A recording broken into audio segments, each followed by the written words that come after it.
Welcome to Tesla AI Day 2022. I do want to set some expectations with respect to our Optimus robot. As you know, last year it was just a person in a robot suit. But we've come a long way, and it's I think compared to that, it's going to be very impressive. So should we bring out the bot? Before we do that, we have one little bonus tip for the day. This is actually the first time we try this robot without any backup support, cranes, mechanical mechanisms, no cables, nothing. Yeah. I want to do it with you guys tonight, but it's the first time, so let's see. You ready? Let's go. Go.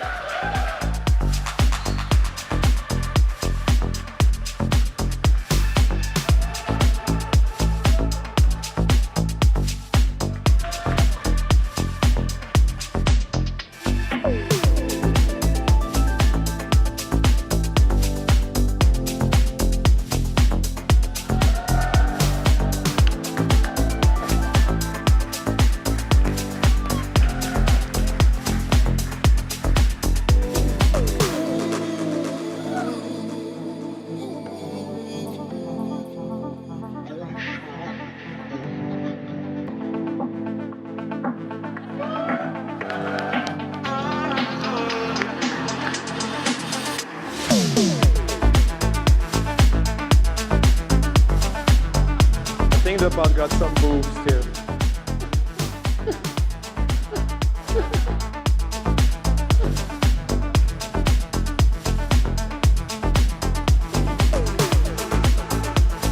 So this is essentially the same full self-driving computer that runs in your Tesla cars, by the way.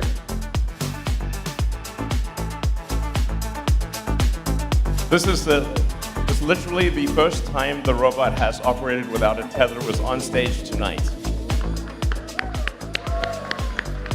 So the robot can actually do a lot more than we just showed you. We just didn't want it to fall on its face. So we'll show you some videos now of the robot doing a bunch of other things. Yeah, we wanted to show a little bit more what we've done over the past few months with the bot, and just walking around and dancing on stage. Just humble beginnings, but you can see the autopilot neural networks running as is, just retrained for the bot directly on that new platform. That's my watering can. Yeah, when you see a rendered view, that's the robot. That's the world the robot sees. So it's very clearly identifying objects. Like this is the object it should picking it up. We use the same process as we did for autopilot to collect data and train neural networks that we then deploy on the robot.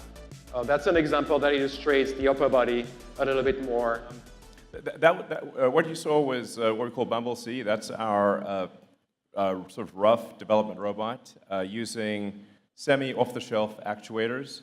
But we actually have gone a step further than that already. The team's done an incredible job. And we actually have an Optimus bot with fully Tesla-designed and built actuators, battery pack, control system, everything. It wasn't quite ready to walk, but I think it will walk in a few weeks. But we wanted to show you the robot, something that's actually fairly close to what will go into production, and show you all the things it can do. So let's bring it out. Do it.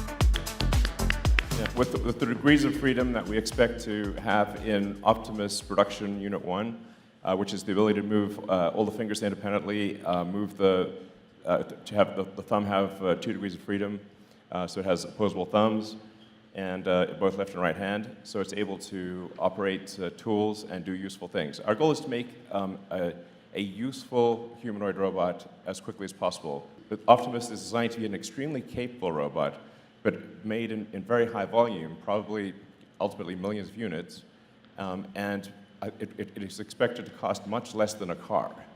I'll just bring it So, directly to the right here. I would say probably less than $20,000. The potential for Optimus is, I think, appreciated by very few people. Hey! As usual, Tesla demos are coming in hot. So that robot that came out and did the little routine for you guys, we had that within 6 months. Built, working on software integration, hardware upgrades over the months since then. But in parallel, we've also been designing the next generation, this one over here. Obviously, there's a lot that's changed since last year, but there's a few things that are still the same, you'll notice. We still have this really detailed focus on the true human form. So on the screen here, you'll see in orange our actuators, which we'll get to in a little bit, and in blue, our electrical system. So in the middle of our torso, actually it is the torso, we have our battery pack. This is sized at 2.3 kilowatt hours, which is perfect for about a full day's worth of work. What's really unique about this battery pack is it has all of the battery electronics integrated into a single PCB within the pack. So going on to sort of our brain, it's not in the head, but it's pretty close. Also in our torso, we have our central computer. So we still are it's gonna do everything that a human brain does. Processing vision data, making split-second decisions based on multiple sensory inputs, and also communications. So to support communications, it's equipped with wireless connectivity as well as audio support. And then it also has hardware-level security features, which are important to protect both the robot and the people around the robot. So now that we have our sort of core, we're going to need some limbs on this guy.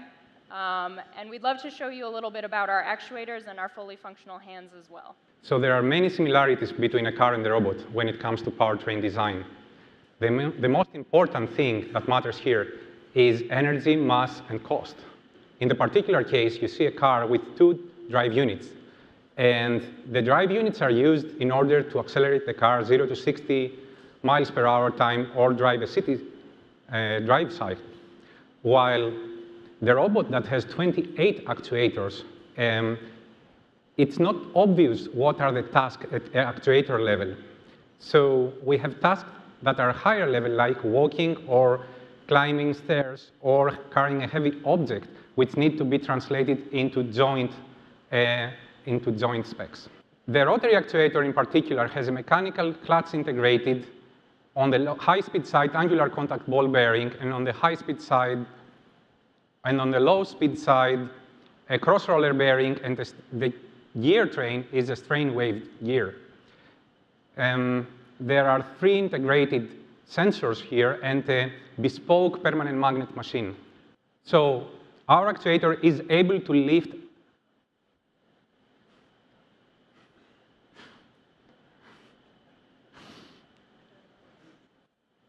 a half-ton, 9-foot concert grand piano. Our fingers are driven by metallic tendons that are both flexible and strong. We have the ability to complete wide aperture power grasps while also being optimized for precision gripping of small, thin, and delicate objects. Some basic stats about our hand is that it has 6 actuators and 11 degrees of freedom. It has an in-hand controller, which drives the fingers and receives sensor feedback. We're ported directly from autopilot to the bot's situation. It's exactly the same occupancy network that we'll talk into a little bit more details later with the autopilot team that is now running on the bot here in this video. The only thing that changed really is the training data that we had to recollect. We're also trying to find ways to improve those occupancy networks using work made on neural radiance fields to get really great volumetric rendering of the bot's environments. For example, here, some machinery that the bot might have to interact with. So we've been training more neural networks to identify high-frequency features, key points within the bot's camera streams, and track them across frames over time as the bot navigates through its environment. And we're using those points to get a better estimate of the bot's pose and trajectory within its environment as it's walking. And this is a video of the motion control code running in the autopilot simulator showing the evolution of the robot's walk over time. And so as you can see, we started quite slowly in April and started accelerating as we unlock more joints and deploy more advanced techniques like arms balancing over the past few months. We wanted to manipulate objects while looking as natural as possible and also get there quickly. So what we've done is we've broken this process down into 2 steps. First is generating a library of natural motion references, or we could call them demonstrations. And then we've adapted these motion references online to the current real-world situation. So let's say we have a human demonstration of picking up an object. We can get a motion capture of that demonstration, which is visualized right here as a bunch of keyframes representing the locations of the hands, the elbows, the torso. We can map that to the robot using inverse kinematics. And if we collect a lot of these, now we have a library that we can work with. But a single demonstration is not generalizable to the variation in the real world. For instance, this would only work for a box in a very particular location. So what we've also done is run these reference trajectories through a trajectory optimization program, which solves for where the hand should be, how the robot should balance during when it needs to adapt the motion to the real world.